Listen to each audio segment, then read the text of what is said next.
دعا تو تقدیر سے بھی لڑ جاتی ہے۔ جب آپ دل سے دعا مانگتے ہیں نا تو دعا کبھی رد نہیں ہوتی، کیونکہ اللہ تعالیٰ نے ہی تو دل میں ڈالا ہوتا ہے کہ دعا مانگو۔ اور پتہ ہے جب اللہ تعالیٰ کے یہاں فیصلہ ہو جاتا ہے نا کہ دعا قبولیت ہونے والی ہے، دعا کی تبھی توفیق ملتی ہے، ورنہ اگر دعا قبول نہ ہونے والی ہوتی تو اللہ تعالیٰ تمہارے دل میں یہ خیال ڈالتا ہی کیوں؟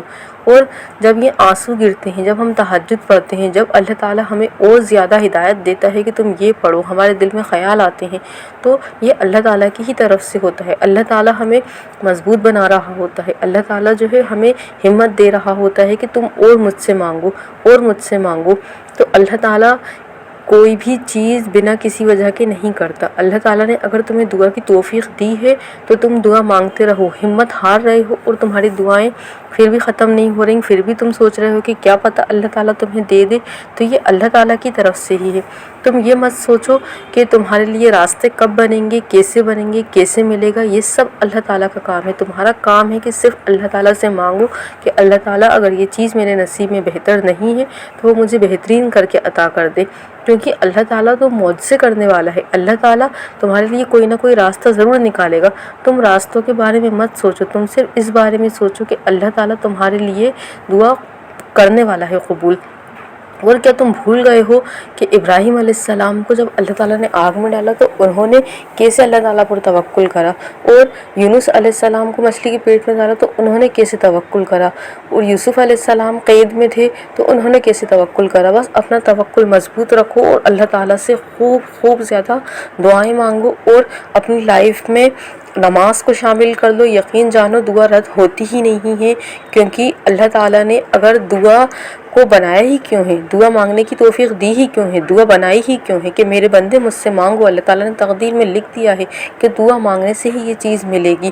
تو آپ لوگ دعا مانگنا کبھی نہ چھوڑیں۔ چلے میں آپ کے ساتھ اب ایک میریکل اسٹوری شیئر کرتی ہوں، ایک نہیں دو استغفر اللہ کی میریکل اسٹوری شیئر کروں گی آپ لوگوں کے ساتھ، اور آپ کو اس سے موٹیویشن ملے گا۔ آپ ویڈیو کو آخری تک دیکھنا، انشاءاللہ کیا پتہ اللہ تعالیٰ نے یہ آپ کے لیے راستہ نکالا ہو کہ آپ یہ ویڈیو سن کر استغفر اللہ پڑھ کر، یا کوئی بھی چیز میں یہ بولتی ہوں یا پوسٹ کرتی ہوں، ویڈیو پہ ڈالتی ہوں، انسٹاگرام پہ ڈالتی ہوں، تو آپ کو کیا پتہ اللہ تعالیٰ نے مجھے ذریعہ بنایا ہو کہ آپ استغفر اللہ پڑھیں گے یا تہجد پڑھیں گے یا کسی کی بھی میریکل اسٹوری سنیں گے تو اللہ تعالیٰ ان کو کیا پتہ آپ کے لیے ذریعہ بنا کر آپ کی دعا قبول کروانا چاہتا ہو۔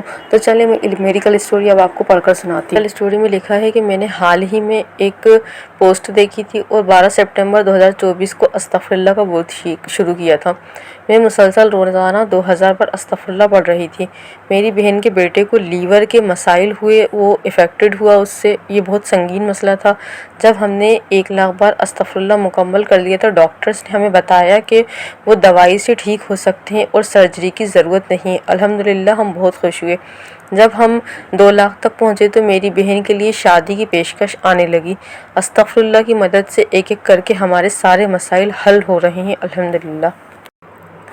سیکنڈ اسٹوری ہے جس میں لکھا ہے کہ میں نے استغفر اللہ کا ایکسپیرینس کیا۔ میں رسول اللہ صلی اللہ علیہ وسلم کو دیکھنا چاہتا تھا اور اللہ تعالیٰ نے مجھے تہجد کے وقت ایسا خواب دکھایا۔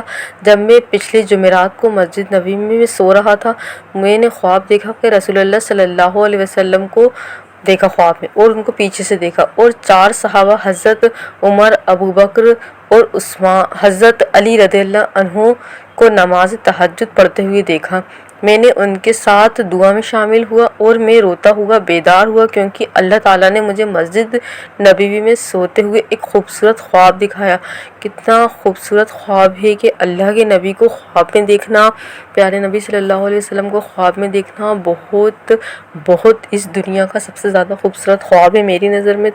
تو آپ لوگوں کی بھی اگر کوئی ایسی نیت ہے کہ اللہ کے نبی صلی اللہ علیہ وسلم کو اگر آپ خواب میں دیکھنا چاہتے ہیں تو آپ ضرور استغفر اللہ اور درود شریف کی کثرت سے پڑھ لیں۔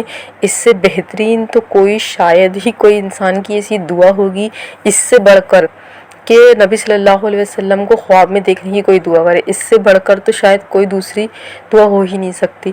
تو آپ لوگ بھی نبی صلی اللہ علیہ وسلم کو خواب میں دیکھنا چاہتے ہیں، ان کی زیارت کرنا چاہتے ہیں، تو آپ ضرور استغفر اللہ و درود شریف کو پڑھیں۔ بہت زیادہ بہترین یہ خواب تھا ان کا، اور یہ آج تک کی جو بھی میں نے میریکل اسٹوریز پوسٹ کی ہیں یہ سب سے زیادہ اچھی میریکل اسٹوری لگی مجھے، کیونکہ نبی کریم صلی اللہ علیہ وسلم کو خواب میں دیکھنا بہت بڑی بات ہے، بہت بڑی بات ہے۔ تو آپ لوگ بھی ضرور شامل کر لیں اپنی لائف میں، کیونکہ نبی صلی اللہ علیہ وسلم انہی لوگوں کو خواب میں دیکھتے ہیں جو بہت پاک ہوتے ہیں اور بہت زیادہ دیندار ہوتے ہیں، یا بہت زیادہ صاف دل لوگ ہوتے ہیں، اور جو گناہ نہیں کرتے۔ بہت زیادہ اچھا خواب تھا یہ، بہت زیادہ اچھی میریکل اسٹوری تھی۔